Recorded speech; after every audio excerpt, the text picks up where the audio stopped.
السلام علیکم ورحمۃ اللہ وبرکاتہ۔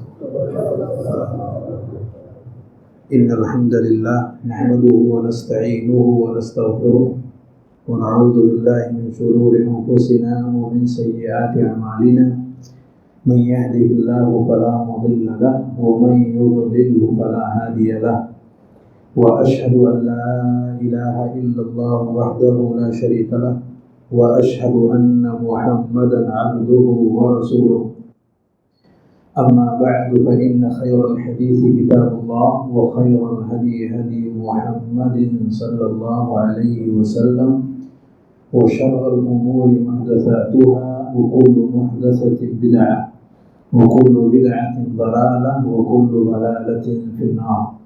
أعوذ بالله السميع العليم من الشيطان الرجيم. بسم الله الرحمن الرحيم. يا أيها الذين آمنوا اتقوا الله حق تقاته ولا تموتن إلا وأنتم مسلمون. يا أيها الناس اتقوا ربكم الذي خلقكم من نفس واحدة وخلق منها زوجها وبث منهما رجالا كثيرا ونساء واتقوا الله الذي تساءلون به والأرحام إن الله كان عليكم رقيبا. يا أيها الذين آمنوا اتقوا الله وقولوا قولا سديدا يصلح لكم أعمالكم ويغفر لكم ذنوبكم ومن يطع الله ورسوله فقد فاز فوزا عظيما. وقال تعالى وأن هذا صراطي مستقيما فاتبعوه ولا تتبعوا السبل فتفرق بكم عن سبيله.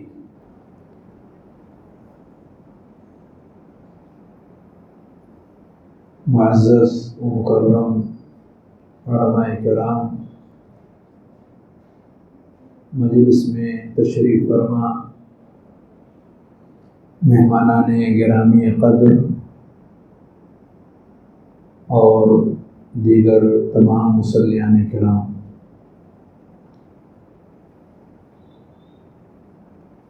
تمام طرح کی تعریف، کبریائی اور بڑائی اللہ رب العالمین کے لیے ہے، جو ہم سب کا پیدا کرنے والا اور زندگی کے ہر طرح کے اسباب اور وسائل کو فراہم کرنے والا ہے۔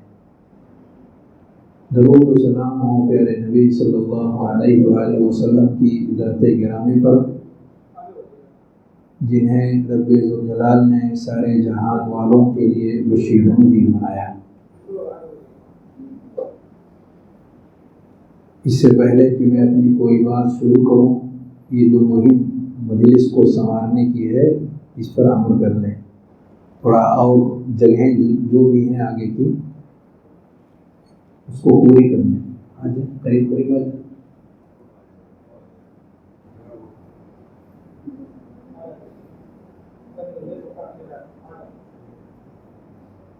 مسئلے کو سمجھنا اہم ہے اور اس پر عمل کرنا اس سے زیادہ اہم ہے۔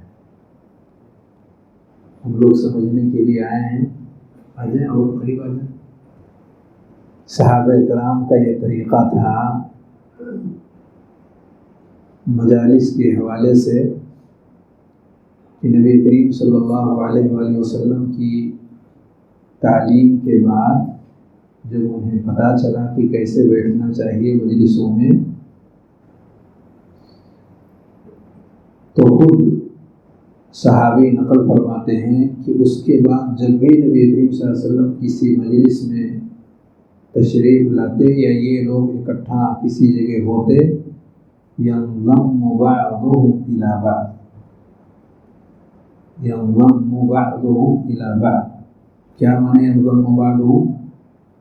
یعنی ایک دوسرے کے ساتھ مل کر کے بیٹھ جاتے تھے۔ حتى لو بسط عليهم ثوب لعمهم، یہاں تک کہ اگر ان پر کوئی چادر پھیلائی جائے تو لوگوں کے اوپر وہ تن جائے۔ یہ طریقہ انہوں نے اختیار کر لیا تھا۔ اور اس سے پہلے طریقہ تھا الگ الگ، جہاں جس کو جو جگہ اچھی لگتی تھی وہاں بیٹھتے تھے، اپنی سہولت کے اعتبار سے اور اس اعتبار سے جو ان کے جسموں کے تقاضے کے اعتبار سے ٹھیک ہوتا تھا۔ لیکن نبی کریم صلی اللہ علیہ وسلم نے جب انہیں بتایا کہ آپ لوگوں کا اس طرح سے بیٹھنا انما تفرقكم في الشعاب والاودية انما ذلك من الشیطان، کہ آپ لوگوں کا پھیل کر کے بیٹھنا یہ شیطان کی طرف سے ہے۔ جب نبی صلی اللہ علیہ وسلم نے یہ تعلیم دے دی تو معاملہ صحابہ کرام نے اچھی طریقے سے سمجھ لیا، اور سمجھ لینے کے بعد کا مرحلہ کیا آتا ہے، کیا ہوتا ہے اس کے بعد؟ عمل کرنا۔ جب انہوں نے اچھی طرح سے سمجھ لیا تب اس کے بعد کا عمل پہلے کے عمل سے مختلف ہوتا تھا۔ یہ بہت اہم سسٹم ہے جو صحابہ کرام نے نقل فرمایا ہے۔ جب بھی کوئی شخص کسی مجلس میں بیٹھے اس کی پوری کوشش یہ ہو کہ ساتھیوں سے مل کر کے بیٹھے، مل جل کر کے بیٹھے، الگ الگ ہو کر کے نہ بیٹھے۔ ایک بات کا یہ خیال، اور ایک اور چیز کا خیال کرنا چاہیے مجلسوں میں، وہ یہ ہے کہ گفتگو کرنے والے سے جتنا ممکن ہو سکے قریب ہو جائے۔ گفتگو کرنے والے شخص سے قریب ہو یا دور، لیکن ٹیک لگانے کے لیے تو دور ہی جانا پڑے گا۔ گفتگو کرنے والے سے جتنا ممکن ہو سکے قریب ہو، اس کا تذکرہ ایک اور حدیث میں پیارے نبی صلی اللہ علیہ وسلم نے کیا ہے۔ وہ حدیث ہے جمعہ کے تعلق سے، جب نمازی مسجد کے اندر پہنچیں تو چند آداب ہیں جو نبی کریم صلی اللہ علیہ وسلم نے ذکر فرمائے ہیں۔ ان میں سے ایک ادب یہ ہے وَدَنَا مِنَ الْإِمَامِ وَاسْتَمَعَ، وَدَنَا مِنَ الْإِمَامِ وَاسْتَمَعَ، کہ امام سے قریب ہو جائے۔ ایسا پیارے نبی صلی اللہ علیہ وسلم نے آنے والے لوگوں کو تاکید کیا۔ یہ ہے دراصل مجالس میں بیٹھنے کے آداب، تاکہ ہم مجلس کے اندر جو بھی چیزیں رب کریم کی طرف سے آئیں ہم اس کے مستحق بن سکیں۔ اور دوسرا اس کا ایک بہت بڑا فائدہ یہ ہوگا کہ ہمارے دل ایک دوسرے سے قریب ہو جائیں گے۔ جسموں کا قریب ہونا دلوں کے قریب ہونے کا اہم ترین ذریعہ ہے۔ جس میدان میں بھی لوگ جسمانی اعتبار سے ایک دوسرے سے دوری اختیار کرتے ہیں تو آہستہ آہستہ ان کے دل بھی ایک دوسرے سے دور ہو جاتے ہیں۔ ظاہر میں مشابہت باطن میں مشابہت کا ذریعہ اور سبب ہے۔ علا کل حال یہ گفتگو سے پہلے کی ایک بات تھی جو ذکر کرنی مناسب ہوئی۔ آج کے اس درس کا جو موضوع ہم سب نے سنا، دین کی سمجھ، دین کا فہم، اس سے متعلق کچھ اہم ضوابط، کچھ اہم اصول جو وقت کے اعتبار سے انشاءاللہ کوشش ہوگی کہ آپ کے سامنے بیان کی جائے۔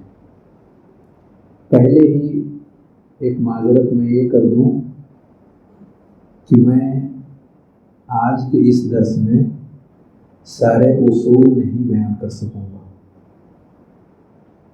چند اصول بیان کروں گا، اور بیان کرنا اصل مقصود نہیں ہے، سمجھنا اور سمجھانا یہ اصل مقصود ہے۔ ورنہ سرسری طور پر سنانا ہو تو میں پڑھ کر کے سنا دوں، لیکن جس کا فائدہ کم ہو وہ مقصود نہیں ہے، فائدہ جس کا زیادہ ہو، یعنی اسے بیان کیا جائے، سمجھا بھی جائے، سمجھایا بھی جائے، کیونکہ موضوع بھی سمجھنے والا ہی ہے، دین کو سمجھنا، فہم دین۔ دین ایک کلمہ ہے، ایک ورڈ ہے، فہم یہ دوسرا کلمہ ہے، دین کو سمجھنا۔ تو اس میں دو باتوں کی طرف ہمیں دھیان دینے کی ضرورت ہے، ایک تو سمجھنے کے لفظ کی طرف دھیان دینا ہے، اور دوسرے دین کے کلمے کی طرف دھیان دینا ہے۔ دین سمجھنا، تو پہلے ہم یہ سمجھیں کہ دین کیا چیز ہے جس کو ہم سمجھنا چاہتے ہیں۔ بھائی دین سمجھنا چاہتے ہیں تو پہلے یہ متعین کریں وہ دین ہے کیا جو ہم سمجھنا چاہتے ہیں۔ اسی کو کہتے ہیں پہلے موضوع متعین کر لیں اور پھر اس موضوع کے تعلق سے کچھ گفتگو کریں۔ تو جس چیز کو ہم سمجھنا چاہتے ہیں اس کو کہتے ہیں دین۔ تو دین کیا ہے اسے ہم جانیں۔ یہ اتنا مشہور ہے اور اس قدر لوگوں کے درمیان عام ہے کہ اسے سمجھانے کی ضرورت نہیں ہے۔ دین کا ورڈ ہر چھوٹے بڑے کی زبان پر ہے، ہر شخص سمجھتا ہے دین کیا چیز ہے۔ سمجھتے ہیں کہ نہیں؟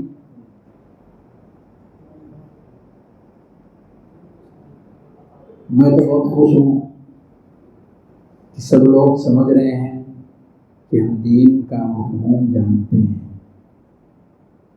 اگر آپ سب خاموش رہیں گے تو مجھے اطمینان ہو جائے گا کہ الحمدللہ آپ سب اچھی طرح سے سمجھتے ہیں۔ سمجھتے ہیں دین کا مفہوم؟ ہاتھ اٹھائیے اگر سمجھتے ہیں۔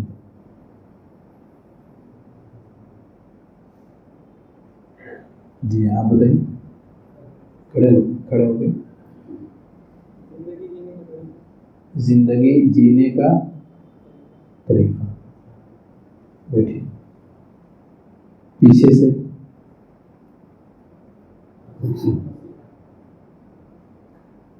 جب دین سمجھنا ہم چاہتے ہیں تو پہلے ہم یہ متعین کر لیں کہ جس چیز کو سمجھنا ہے وہ ہے کیا چیز۔ جی پیچھے سے اور کھڑے ہو کے۔ آپ یہ نہ دیکھیے کہ میں بولوں گا تو لوگ ہم کو دیکھیں گے اور پھر کیا ہوگا، یہ رکھیے کہ اگر کچھ غلطی ہوئی تو سب سے زیادہ اس کی اصلاح اس شخص کی ہوگی جو کھڑے ہو کر کے سیکھ رہا ہے۔ دین اسلام، ایمان اور احسان کا نام دین ہے۔ ماشاء اللہ، زبردست۔ کہتے ہیں دین نام ہے اسلام، ایمان اور احسان۔ اور کچھ بتائیں گے؟ ایسا بتا دیں کہ ہم سب لوگ سمجھ جائیں۔ کس کا نام؟ اللہ اور اس کے رسول کے مطابق چلنے کا نام دین ہے۔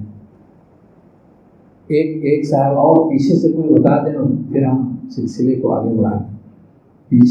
پیچھے سے کوئی کھڑے ہو جائیں یا پھر ہم اشارہ کریں۔ سر نہ جھکائیے، شان سے جی۔ علم کے راستے میں، علم سیکھنے کے راستے میں حیا نہیں ہے۔ وہ شخص جس نے حیا کیا اس کو علم نہیں آئے گا، اور علم حاصل کرنا بہت بڑے درجے کی بات ہے۔ آپ چل کے نہیں آئے، فرشتوں کے پر پہ آپ کا پیر فرشتوں کے بچھے ہوئے پروں پہ آپ آئے ہیں۔ معمولی بات نہیں، عظیم ہے۔ آپ فرشتے آپ کی خدمت میں لگے ہیں، آپ سر مت نیچے جھکائیں۔ پیچھے چشمہ، آپ کھڑے ہوئے جی، ہاں کھڑے رہیے۔ دین کا مفہوم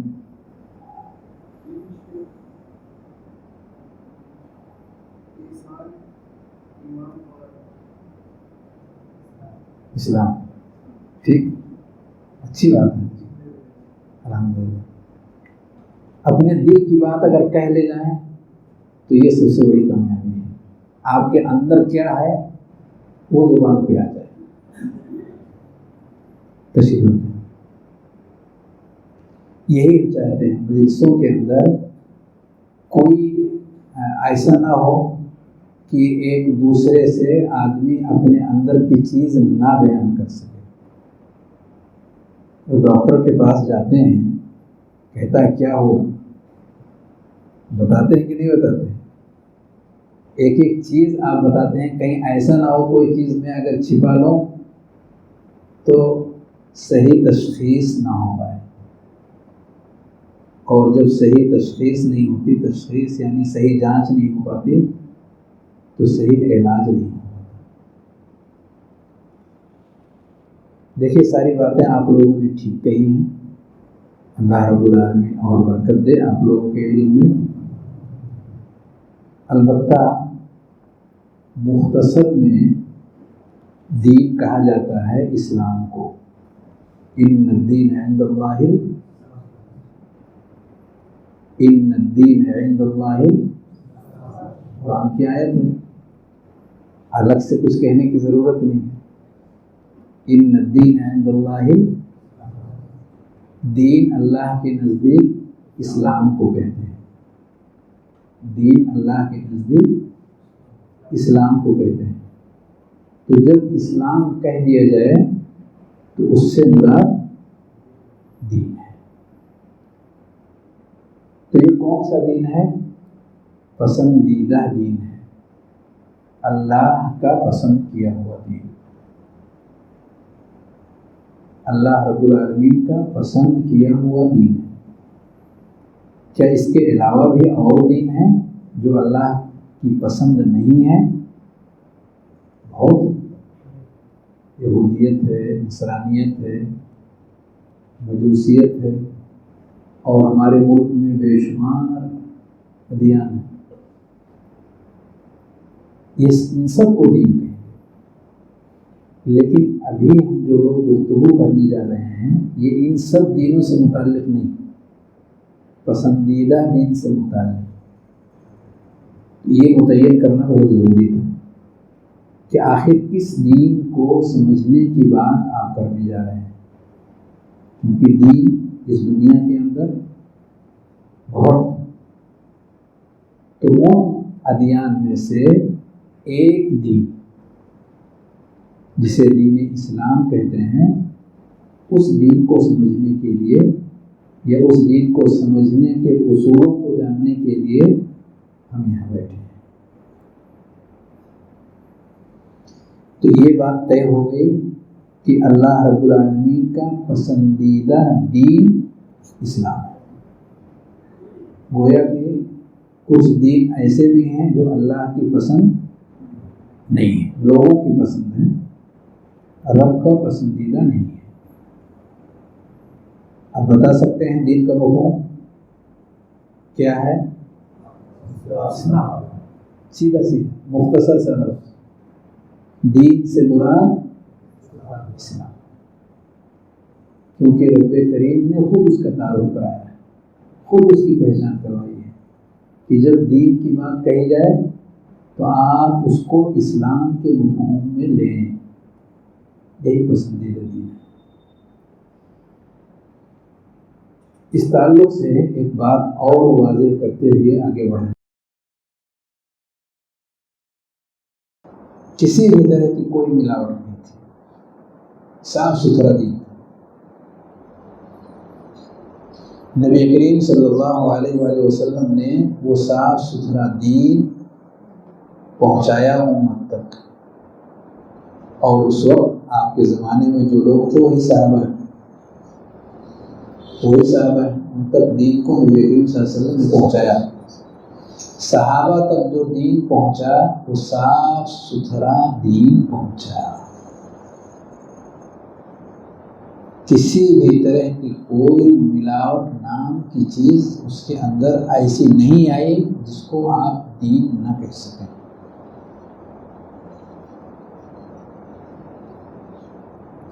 لیکن جیسے کہ ابھی کچھ دیر پہلے میں نے کہا کہ دین اسلام کے نام پر کچھ ایسے لوگ جو اس کا تعارف پیش کرتے ہوئے، دین اسلام کا تعارف پیش کرتے ہوئے ایسی باتیں کہنے لگے جو دین اسلام نہیں تھا، وہ باتیں آہستہ آہستہ آنے لگی، دین کے نام پر وہ باتیں آنے لگی۔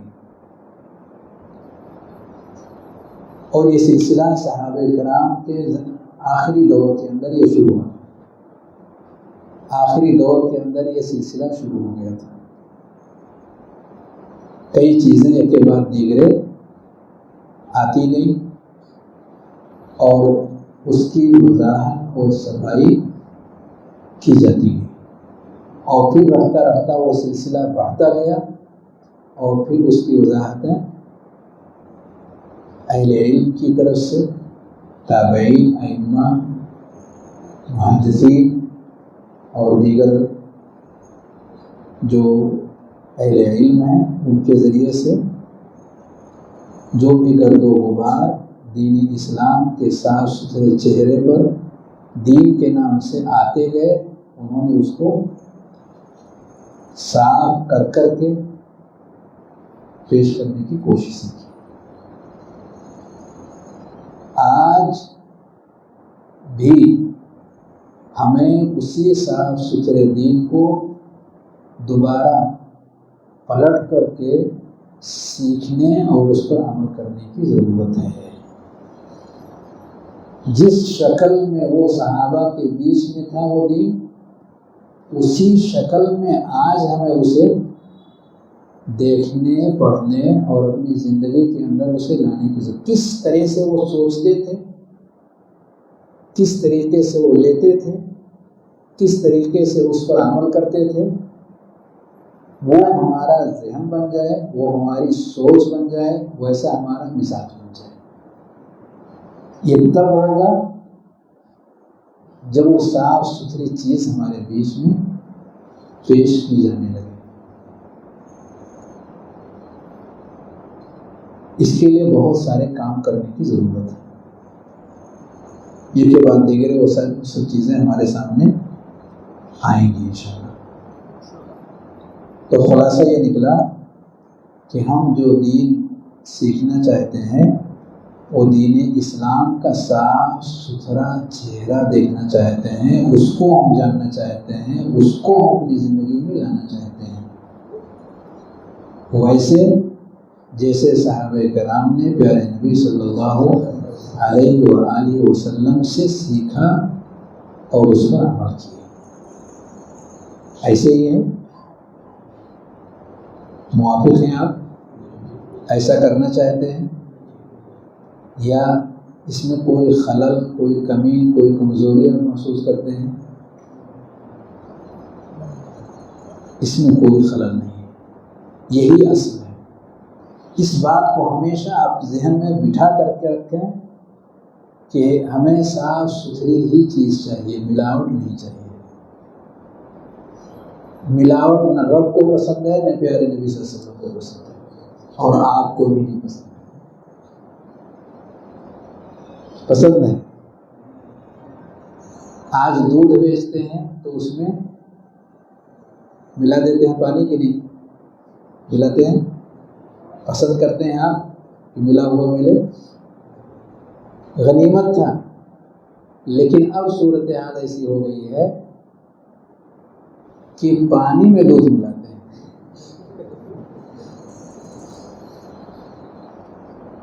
یہی صورتحال پانی کی مثال میں نے اس لیے دیا کیونکہ وحی کی مثال نبی کریم صلی اللہ علیہ وسلم نے پانی ہی سے دیا تھا۔ وحی آج ملاوٹوں سے پاک نہیں ہے،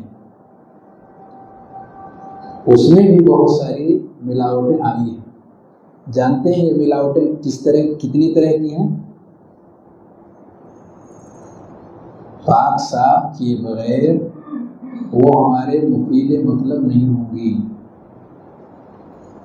جب تک صفائی کا عمل کلیئر نہیں ہوگا تب تک وہ اپنا پرزور اثر ہمارے اوپر نہیں کر سکے گا۔ صفائی جتنی اچھی ہوگی اثر اس کا اتنا ہی قوی اور زور اثر ہوگا. آپ مانتے ہیں اس کو؟ صفائی پر دھیان دینا ضروری ہے، لیکن ایسا بھی نہ کریں کہ گھر میں جھاڑو لگائیں تو روڈ پہ لا کے چھوڑ دیں. ایسا بھی نہ کریں، یہ چیز اچھی نہیں ہے کہ ہم نے جھاڑو تو لگایا، اچھا کام کیا، صفائی کی ہے، صفائی پسند ہونی چاہیے، ظاہری بھی معنوی بھی، لیکن اپنے لیے بھی پسند کریں، اوروں کے لیے بھی پسند کریں. اس کو آپ پولیتھین میں ڈال کر کے اور کباڑ میں ڈالیں. دوسرے لوگوں کے لیے دکان صبح اٹھ کر کے صفائی کر کے وہ سب کچھ لا کر کے روڈ پہ ڈال دیتے ہیں، اچھا نہیں ہے. ہم مسلمان ہیں، صاف کرنا جانتے ہیں، صاف کرنا ہمارا عمل ہے. یہ پہلا قدم ہے ہمارا. صفائی جتنے اعلیٰ درجے کی ہوگی اتنے ہی اعلیٰ درجے کا نفع ہم اس چیز کے ذریعے سے حاصل کرنے میں کامیاب ہو سکیں گے. حدیث کے نام پر، قرآن کے نام پر اگر چیزیں لائی جاتی ہیں اور حوالے بھی دیے جاتے ہیں، لیکن یہ پتہ چلتا ہے کہ یہ حدیث ثابت نہیں ہے، تو آپ کتنی ہی اچھی عقیدت سے اس کو لیں، کیا اس کا کوئی اثر آپ اپنی زندگی میں پا سکیں گے؟ نہیں، کوئی اثر نہیں. اس بات کو ہمیں بہت زیادہ اس کی اہمیت پر اپنے ذہن و دماغ کے اندر اسے بٹھانا ہوگا. صفائی کی طرف دھیان دیں، پاکیزگی کی طرف دھیان دیں. یہ صرف میں قرآن و حدیث کے نصوص کی بات نہیں کر رہا ہوں، پوری زندگی کی بات کر رہا ہوں. یہ پہلا زینہ ہے، صفائی پہلا زینہ ہے. اور اس زینے کو جو شخص چھلانگ لگا کے اوپر نکل جاتا ہے اور اس کے بعد والے کو پکڑنا چاہتا ہے، اسے کامیابی نہیں ملتی ہے. اس کے بغیر ممکن نہیں ہے. ایک مثال میں آپ کو دیتا ہوں سمجھنے کے لیے، مادی مثال. ایک شخص کو بخار ہے تو بخار میں نقاہت اور کمزوری محسوس ہوتی ہے. ایسے میں آپ اسے لا کر کے کوئی وٹامن دوا یا انجیکشن یا کوئی چیز آپ دینا چاہیں تاکہ اس کو قوت حاصل ہو جائے، کمزوری دور ہو جائے، لیکن بخار کو دور کرنے کی کوشش آپ نہ کریں. کیا آپ کا یہ وٹامن نفع بخش ہوگا؟ نہیں. جو قوت اور طاقت کا انجیکشن آپ نے اس کو دیا ہے اس کا کوئی معنی نہیں ہوگا، جسم اس سے مستفید نہیں ہوگا، جسم کو کوئی فائدہ نہیں ہوگا. فائدہ کب جسم اس سے حاصل کرے گا؟ جب بخار نکل جائے گا. بخار نکل گیا، اس کے بعد آپ نارمل غذا بھی اگر صاف ستھری دیتے ہیں تو جسم کو قوت حاصل ہو جائے گی. ضروری ہے ایسی ساری چیزوں سے پاک و صاف کرنا. اسی سے لگتا ہوا مسئلہ ہے سبحان اللہ. سبحان اللہ کہتے ہیں کہ نہیں کہتے ہیں؟ اللہ رب العالمین کے لیے یہ صفت سبحان اللہ کی ہم اپنی زبان پر لاتے ہیں یا نہیں لاتے ہیں؟ کچھ باتیں اپنے ذہن کے اندر رکھتے ہوئے اس کلمے کو ذہن میں لائیں. کیا کہنا چاہتا ہے ہمارا رب؟ اس کلمے کو ہم اپنی زبان پر لائیں تو کیا سوچ کر کے لائیں، کیا سمجھتے ہوئے لائیں، کیا سوچنا چاہیے؟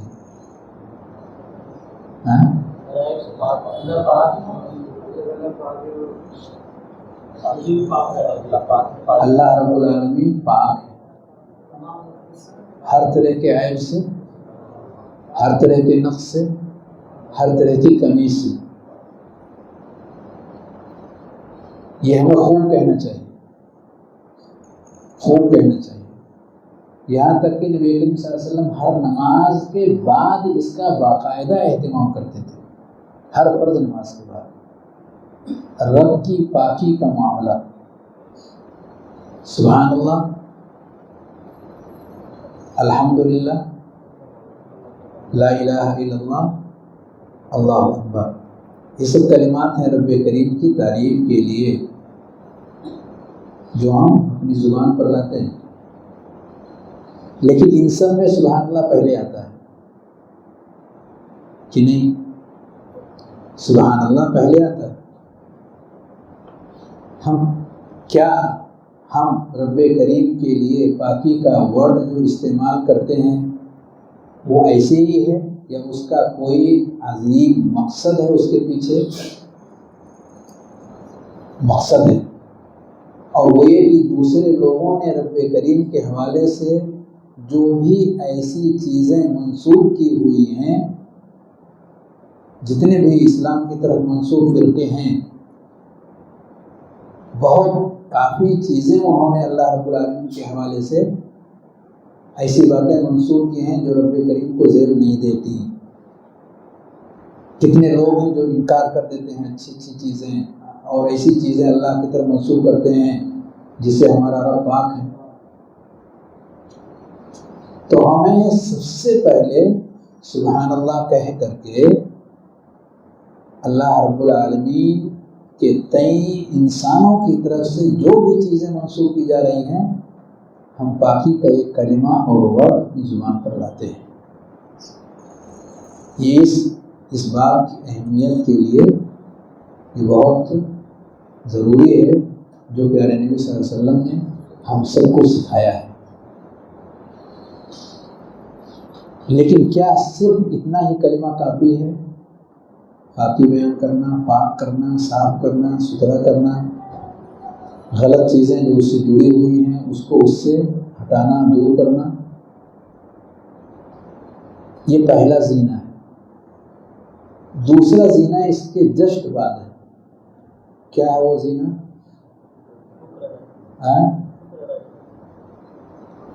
دوسرا زینہ کیا ہے؟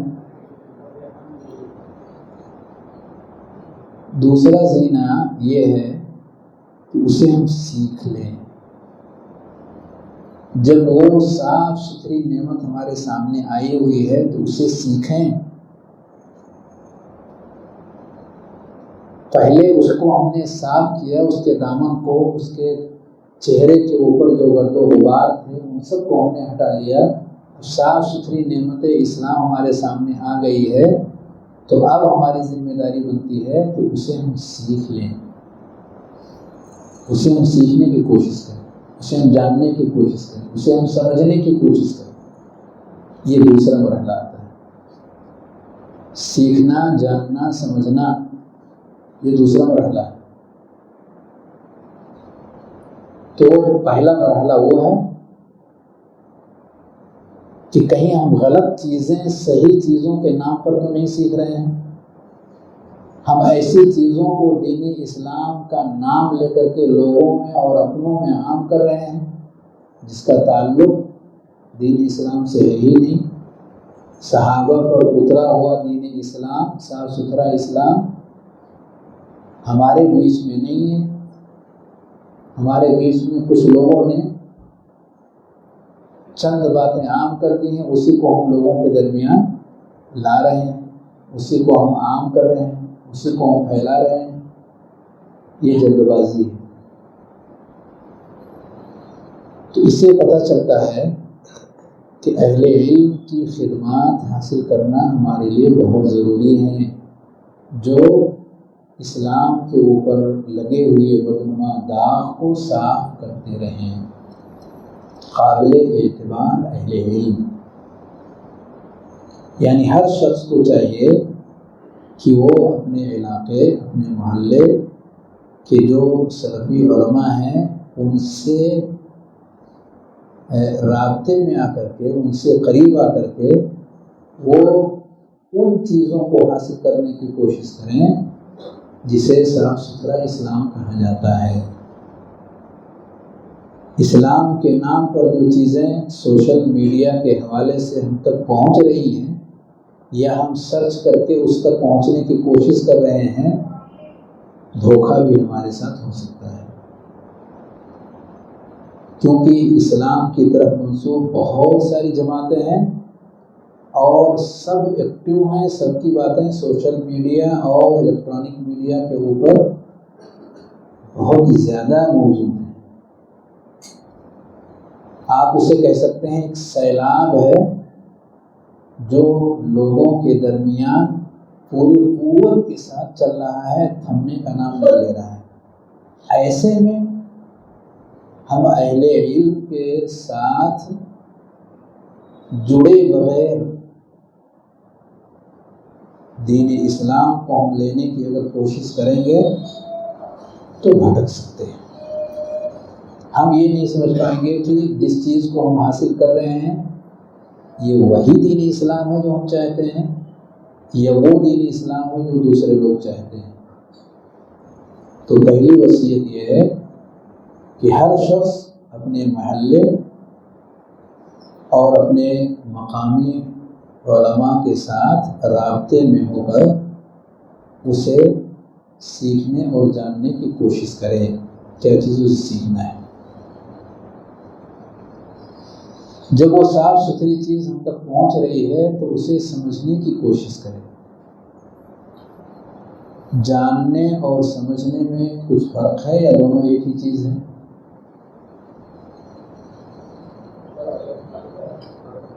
جاننے اور سمجھنے میں کچھ فرق ہے یا دونوں ایک ہی چیز ہے؟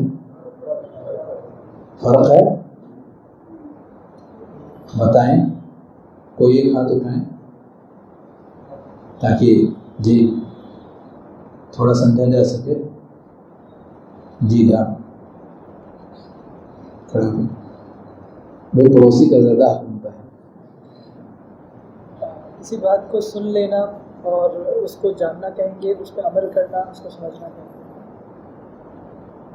تشریف جی، اور کوئی بیچ سے؟ جان لینے میں اور سمجھ لینے میں کیا کچھ فرق ہے یا دونوں ایک ہی چیز ہے؟ ایک ہی چیز ہے۔ ہاں جی، پڑوسی سے آگے نکل گئے، دور پہنچ گئے۔ ہاں تھوڑا بیچ میں فرق ہے، کھڑے ہو کے۔ ہاں جی کیا کہہ رہے ہیں؟ صحیح فہم کے ساتھ اگر نہیں سمجھے گے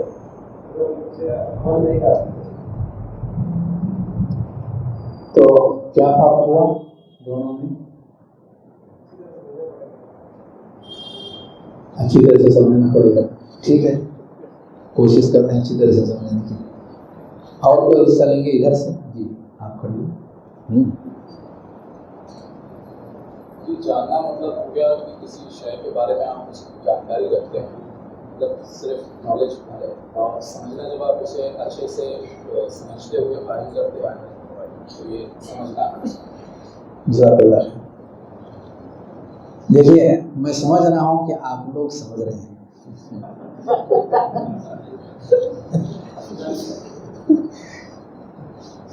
لیکن پھر بھی یہ سمجھی سمجھائی چیزوں کو دوبارہ سمجھا رہے ہیں۔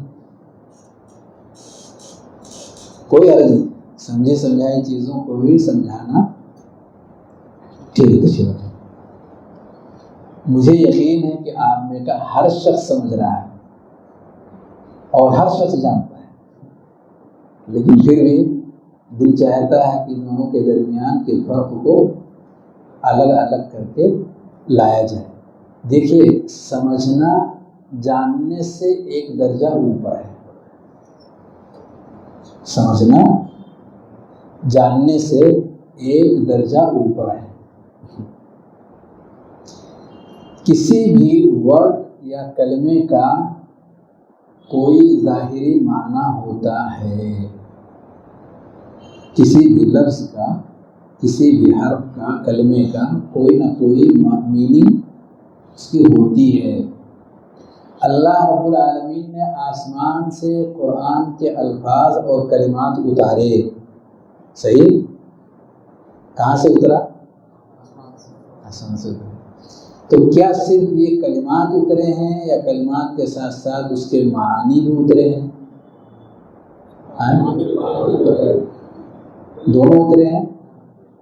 اکیلے صرف کلمات نہیں آئے کہ آپ وہ کلمہ ریپیٹ کرتے رہیں اور مقصد حل ہو گیا، نہیں، ہر کلمہ اپنے اندر ایک میننگ رکھتا ہے، اسی میننگ کا نام ہے علم، اسی میننگ کو، اسی معنی کو علم کہتے ہیں۔ جیسے مثال کے طور پر کوئی نام لیجیے آپ، سورہ فاتحہ الحمد للہ رب العالمین، ظاہر سی بات ہے یہ قرآن مجید کی ایک آیت ہے، اس کا ایک معنی ہے، یعنی تمام طرح کی تعریف اللہ کے لیے ہے جو سارے جہان کا پالنے والا ہے، اس کا ایک میننگ ہو گیا۔ آگے چل کر کے جو ہم لوگوں کے موضوع سے مطابق ہے، اہدنا الصراط المستقیم صراط الذین انعمت علیہم غیر المغضوب علیہم ولا الضالین۔ تو یہ جو ہم نے آیتیں پڑھی ہیں، یہ اللہ رب العالمین نے یہ کلمات آسمان سے اتارے ہیں، اور اس کے اندر میننگ ہے، مفہوم ہے، معنی ہے، جو پڑھنے کے ساتھ ساتھ ہر عربی جاننے والا شخص سمجھتا ہے۔ ٹھیک ٹھیک یا نہیں ٹھیک؟ ٹھیک۔ کہتے ہیں اہدنا، اے اللہ تو ہمیں سیدھے راستے کی ہدایت دے، وہ راستہ جس پر چلنے والوں کے، جس راستے پر چلنے والوں کے اوپر تیرا انعام ہوا، وہ راستہ نہیں جس پر چلنے والوں کے اوپر تیرا غضب ہوا، یا جو لوگ راستہ بھٹک گئے ہوں گے، یہ اس کا معنی ہو گیا۔ اس کو کہا جاتا ہے علم، اس کو کیا کہتے ہیں؟ ایک اور کلمہ ہے الفہم، فہم۔ تو اب فہم کیا ہے؟ اب آئیے اس کی بھی مثال لے لیتا ہوں۔ کوئی دیں گے آپ لوگوں میں سے کوئی مثال، تاکہ دونوں کو الگ الگ کر سکیں؟ جیسے اس آیت کے تعلق سے جو بات کی جا رہی ہے، جو آپ نے آیتیں پڑھی اہدنا الصراط المستقیم، پھر آگے یہ بات کہی جا رہی ہے صراط الذین انعمت علیہم، تو جیسے اس میں اگر یہ تو ہم نے جان لیا کہ اللہ تعالیٰ یہ کہہ رہا ہے کہ جن لوگوں پر میرا انعام ہوا ان کے راستے کی دعا ظاہر کرنی ہے، لیکن یہ لوگ کون ہیں؟ اب یہ یہاں سے اس کے مفہوم پہ بات آ رہی ہے کہ یہ انبیاء، شہداء، صدیقین اور صالحین ہیں، اور پھر آگے جو بات کی بتائی جا رہی ہے کہ بچنا کس چیز سے، تو ہم جب کہتے ہیں کہ غیر المغضوب علیہم ولا الضالین، یعنی کہ اس میں بات ہو رہی ہے کہ غصہ اللہ تعالیٰ کس پہ ہوا، تو ہم اس کے مفہوم میں جائیں گے، دیکھیں گے یہود پہ، پھر نصرانی جو کہ گمراہ ہو، اس طرح سے اس کی تفہیم ہوگی۔ زبردست زبردست تشریح۔ میں تھوڑا اور واضح مثال آپ کے سامنے رکھنا چاہتا تھا، تاکہ الگ الگ آیتیں آئیں، الگ الگ مثالیں آئیں اور ذہن کھلے، کشادگی آئے۔ قرآن میں اللہ نے کہا ان الشرک لظلم عظیم، شرک ظلم عظیم ہے، بڑا ظلم ہے۔ یہ اس کا کیا ہو گیا؟ معنی، یعنی ہمیں اس کی، جو بھی پڑھے گا قرآن عربی جاننے والا، وہ کہے گا یہ اس کا معنی ہے۔ کیا اس نے ٹھیک طریقے سے سمجھ لیا؟ نہیں سمجھا۔ ابھی نہیں سمجھا. کیا نہیں سمجھا؟ کیا نہیں سمجھا؟ کیا نہیں سمجھا؟ کیا نہیں سمجھا؟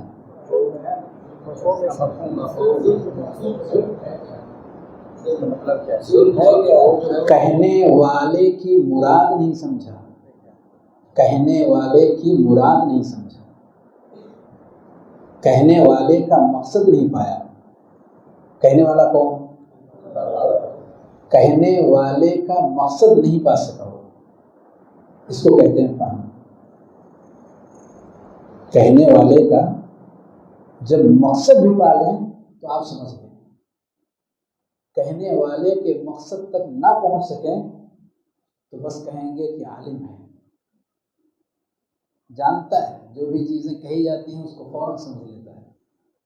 تو سمجھنے کا معنی ہے کہ وہ جو ظاہری اس کے معنی چل رہے ہیں ان کو وہ کیچ کر رہا ہے، پر اتنا اکیلے کافی نہیں ہے. اتنا اکیلے کافی نہیں ہے، بلکہ ہمیں کہنے والے کی مراد کیا ہے، جب اس تک ہم پہنچ جائیں تب کہیں گے سمجھ لیا اس نے. تب کیا کہیں گے؟ سمجھ گیا. اب اس میں گڑبڑی کیا ہوتی ہے؟ اب گڑبڑی بھی بتا دوں. گڑبڑی کیا ہوتی ہے؟ کہتے ہیں آپ کا مقصد یہ نہیں یہ ہے. آپ نے یہ جو کہا ہے نا، اس سے آپ کا مقصد یہ نہیں یہ ہے. یہ زبردستی والی دھوس ہے. مقصد کون بتائے گا؟ کہنے والا بتائے گا یا سننے والا؟ یہ ہے ہمارے یہاں دھاندلی. کوئی بات کسی کی سن لی اپنے خلاف، ظاہری کلمہ اپنے خلاف سن لیے، پکڑ لیا اس کو. آپ نے کہا تھا نا، ہاں کہا تو میں نے یہ ضرور ہے، لیکن اس سے آپ نہیں فلاں مراد ہے. نہیں میں ہی مراد ہوں. اس طرح کی زبردستی والی گفتگو ہمارے بیچ میں آتی ہے اور آپس میں نا اتفاقی ہو جاتی ہے. اس کو فہم نہیں کہتے. اس کو فہم نہیں کہتے ہیں. فہم اگر لینا ہے تو کس سے لیں گے؟ کس سے؟ کہنے والے سے پوچھیں گے آپ نے یہ جو کہا ہے اس سے آپ کیا کہنا چاہتے ہیں، کیا مراد ہے آپ. تو اگر ہم قرآن کی آیت کو سمجھنا چاہتے ہیں تو کس سے پوچھیں؟ عرش والے سے. جائیے پوچھیے اللہ تعالیٰ سے کہ کیا آپ کی مراد ہے. کس کی وہاں تک پہنچ ہو سکتی ہے؟ اسی لیے انبیاء کو بھیجا گیا. اسی لیے انبیاء کو بھیجا گیا. اب جو لوگ زبردستی کہتے ہیں کہ ہم عربی ڈکشنری خرید لیتے ہیں اور عرب علماء کے بیچ میں چلے جاتے ہیں اور ایسا کر لیتے ہیں اور فل عربی ہم جان کر کے اور قرآن کو بھی ہم سمجھ لیں گے اور حدیث کو بھی ہم سمجھ لیں گے. کیا ایسا ممکن ہے؟ ہو سکتا ہے ایسا؟ نہیں ہو سکتا. مارو ڈھونڈنا گھوٹے سر. عربی زبان سیکھ کر کے آپ اس کو جان سکتے ہیں. سمجھنے کے لیے ایک اور قدم آگے بڑھانا ہوگا. ہم پیارے نبی صلی اللہ علیہ وآلہ وسلم کی طرف پلٹیں گے تاکہ نبی کریم صلی اللہ علیہ وسلم بیان کریں. اور رب کریم نے کہا بھی ہے قرآن میں کہ قرآن ہم نے آپ کے اوپر اتارا ہے کس لیے؟ لِتُبَيِّنَ مَا نُزِّلَ إِلَيْكَ. لِتُبَيِّنَ، تاکہ آپ کو واضح کریں، آپ بیان کریں. کیا ہمیں لگتا ہے کہ رب نے ذمہ داری دی ہو اور پیارے نبی صلی اللہ علیہ وسلم نے پوری نہ کی ہو؟ ہو سکتا نہیں. تو نبی کریم صلی اللہ علیہ وسلم ہم سے تو نہیں آئیں گے بیان کرنے کے لیے. ہم کتنے زمانے کے بعد پیدا ہوئے. وہ صرف اور صرف صحابہ ہیں جنہوں نے پیارے نبی صلی اللہ علیہ وآلہ وسلم سے کیچ